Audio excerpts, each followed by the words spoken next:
Now that we've got our audio device set up within Studio One, how can we then go about setting up an external MIDI controller or keyboard? Now there are tons of different models out there, so there's no way that I can show you exactly how to set up each one. Some models will come with their own integration files, and you definitely want to install those first, connect your keyboard, and then follow the instructions that the manufacturer has provided for getting that set up. Now within Studio One 4, there is a pretty significant list of manufacturers and models that are already pre-mapped, so we're going to also take a look at accessing those and using those to get up and running quickly.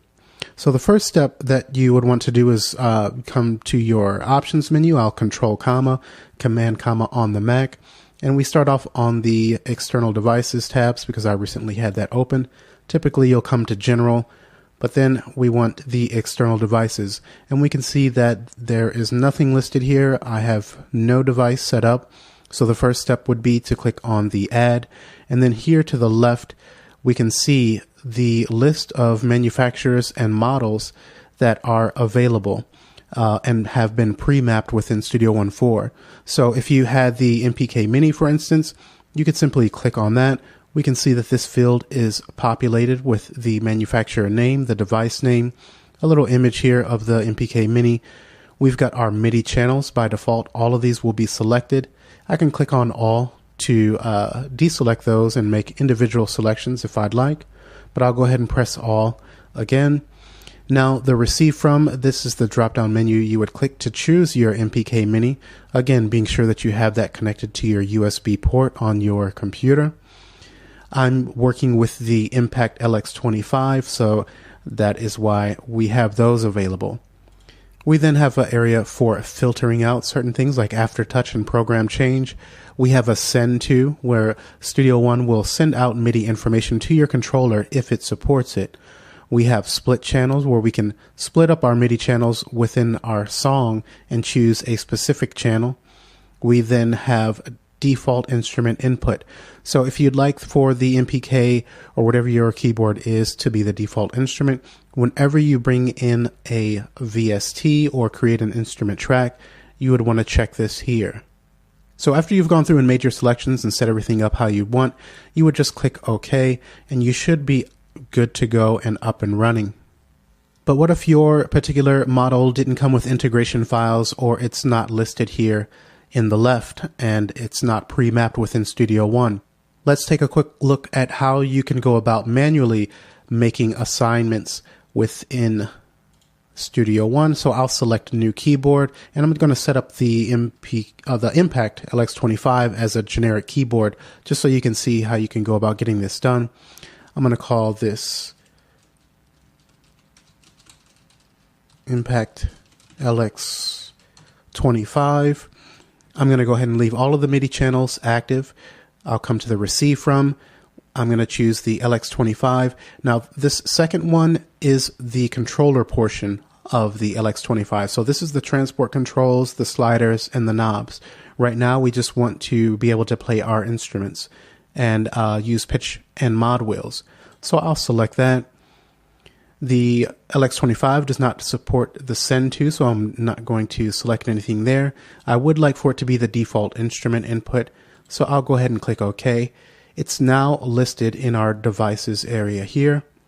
I'll click OK within the options menu, and now I'll press F6 to open up the browser, and let's bring in a MIDI to see if we have control over it.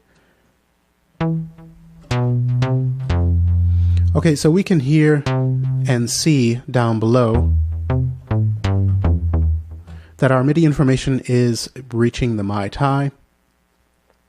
And I also have control over the pitch bend and mod wheels. So at this point we can bring in any VST instrument and play that device. But what about the extra transport controls and the knobs and sliders, if you'd like to use those?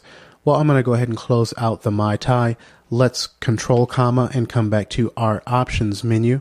Now we'll need to add the controller portion of the LX25, so I'll click on Add again, and this time we want to choose Control Surface, and I'll call this LX25 Control, and we want to receive from this second one that we talked about a second ago.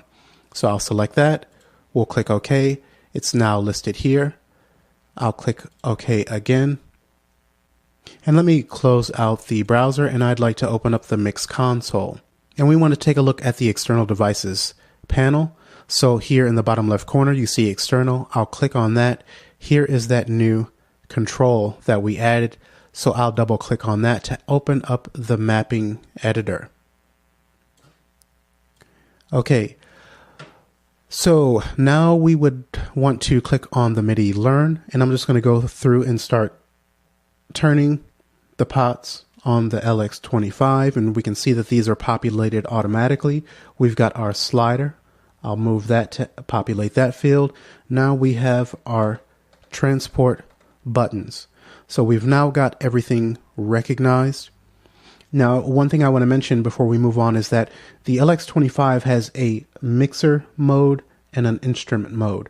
Right now, instrument mode is active. So we are mapping these controls for to control the mixer specifically. We actually will need to enter into instrument mode and add these again, which will make more sense in a moment. But for right now, let's just roll with this.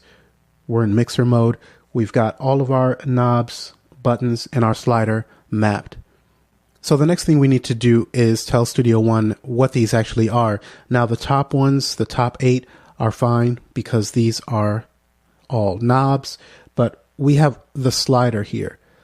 So we need to click on the arrow there, change that to fader, and now you can see that that is updated and functions as a fader. The rest of these are buttons, and I'm not going to go through each one. We can just take a look at the record. So we'll click on the arrow again, button on off. You have a choice between press and relief or on and off. I'm going to select on and off because that's how record would function. And we can then exit MIDI Learn. Actually, let's then right click on that button and assign a command. I'm going to go ahead and type record and transport. It is a transport control, so we'll select record here. It's populated in the field. Click OK. Close out. And now if I press record on the LX25, we enter into record in Studio One. I'll press it again. You can see that that turns off, but we're still playing back. So I'll press the space bar to stop. Now, if I'd like to map that slider to our MIDI here, I can simply move that slider, then right click just above the fader and assign volume control 9. And now we have control of our fader. If I'd like to assign the pan, then I'll turn knob 1, right click on our pan, assign pan to control 1, and now we are controlling our panning. And so this is how you can go about mapping. And again, just keep in mind that we are in mixer mode on the LX25. If I would like to map these to an instrument, we would then need to come back to the control. I'm going to switch to instrument mode here on the LX25, enter into MIDI Learn again, go ahead and start turning these. You can see that these are added as new. I'm just going to go through here really quickly, and I don't need to add the transport controls for the instrument mode. That's just for the mixer.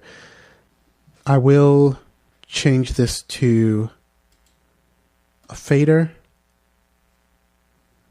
and then we can exit out of MIDI Learn.